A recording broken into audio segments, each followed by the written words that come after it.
Hi there, and welcome to my channel. If you're a returning viewer, it's good to see you again. If you're a new subscriber, welcome to the channel. I hope you enjoy your stay and see things that you like here.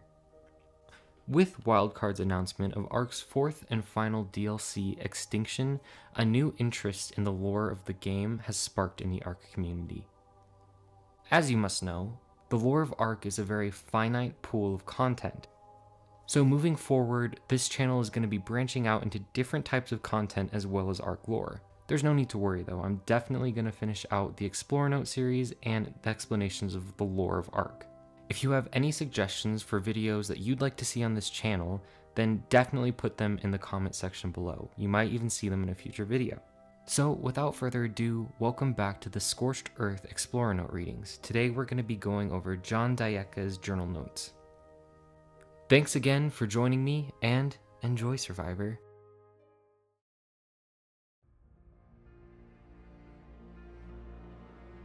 Old habits die hard. I suppose I'm living proof. I woke up stark naked, who knows where, with who knows what lodged in my arm, but just weeks later and I'm already back to robbing folks at gunpoint. This place may not be Texas or the Arizona territory, but I'm the same Jang Dok. I don't know why that makes me restless. I didn't mind this life before, but then I didn't exactly choose it.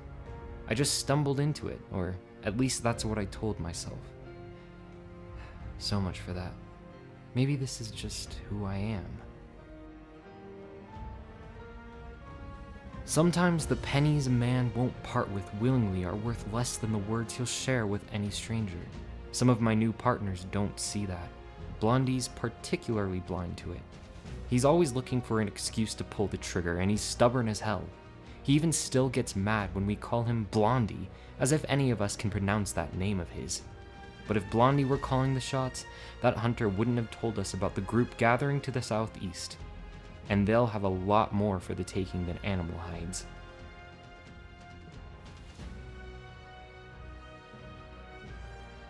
I can't believe how easy this was. There weren't many guards here to begin with, and the few they've got are more likely to shoot you a smile than a bullet. We just walked right in. The settlement is even bigger than we expected. It's impressive, protection aside.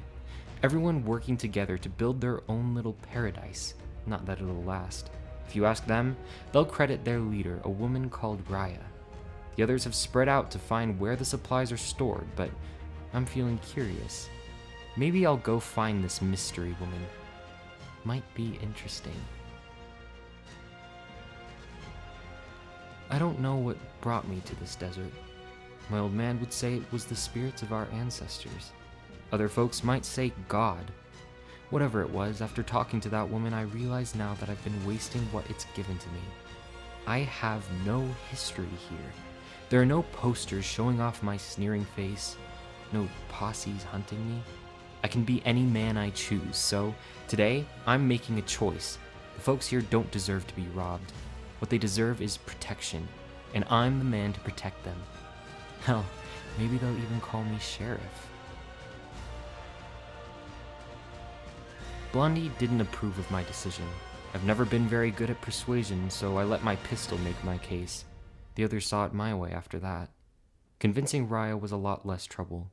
She knew the settlement's guards weren't exactly the cream of the crop, and that if I'd wanted trouble, I'd have already made it. When Raya talks, people listen. But in a lawless place like this, words aren't enough. It didn't take long for us to come to terms. Well, I suppose I'd better inspect the troops. Maybe a few of them can shoot.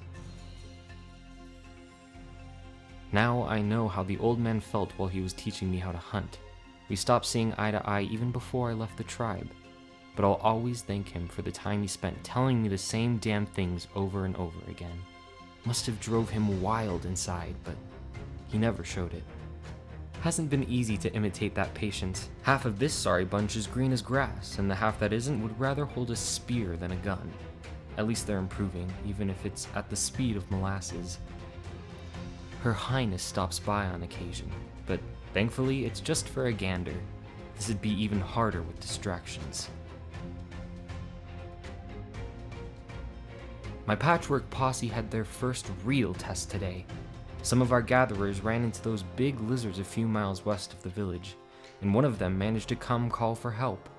Luckily, the others had tucked themselves away in an outcropping, and we got everyone back safe and sound. Well, except for the Frenchman. He forgot that when you shoot at those big bastards, they'll shoot right back. Took them hours to get those barbs out of his arm.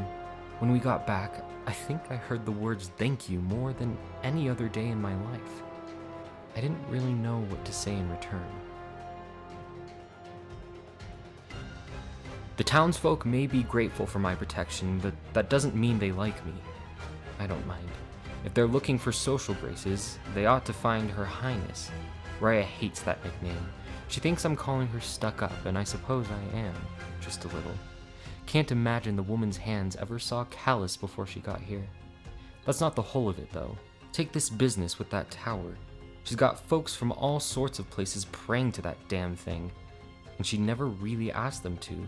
They just want to follow her lead. It's like she's wearing an invisible crown. Can't decide whether that's comforting or concerning. My band of misfit lawmen may finally be coming together.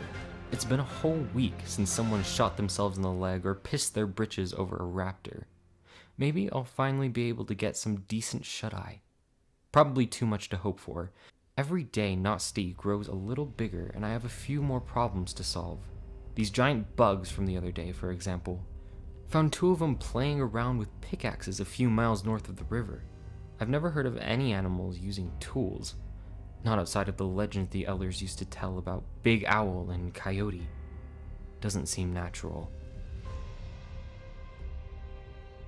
Something damaged a water pipe outside of town yesterday, and when a crew went to repair it, they were attacked by a whole mess of mantises. My boys and I drove them off, but we were too late to save the engineers. I know it sounds crazy, but I think those mantises cut through that pipe on purpose to draw us out. If I'm right, then I'm more concerned about them than anything. In the stories about Big Owl and Coyote, Big Owl was the huge, scary one, but Coyote was more dangerous. Because he was clever.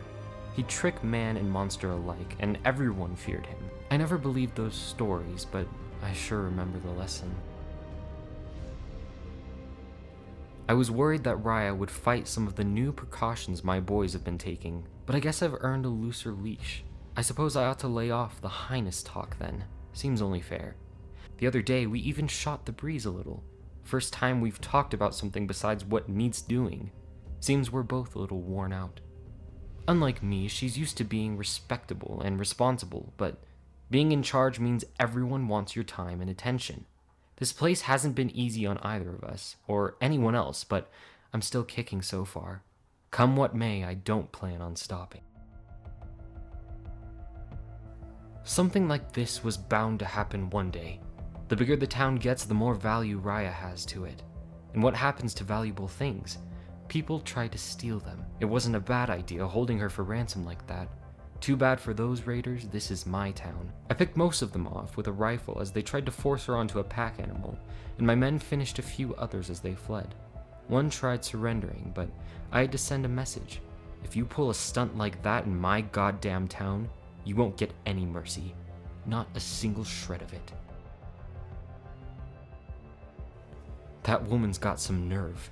I save her hide and the next day Raya's scolding me for putting down a defenseless kidnapper. Hardly even thanked me first. What did she expect me to do? Give him free room and board for the rest of his days? Let him go so he can tell every bandit in the desert how soft we are? I told her that if she didn't like the way I protected her, then she can protect herself.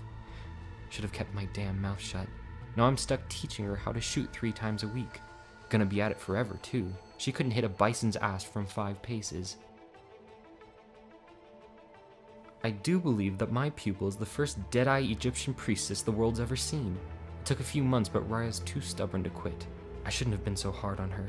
Trying to keep your faith and traditions in a dog-eat-dog world isn't easy.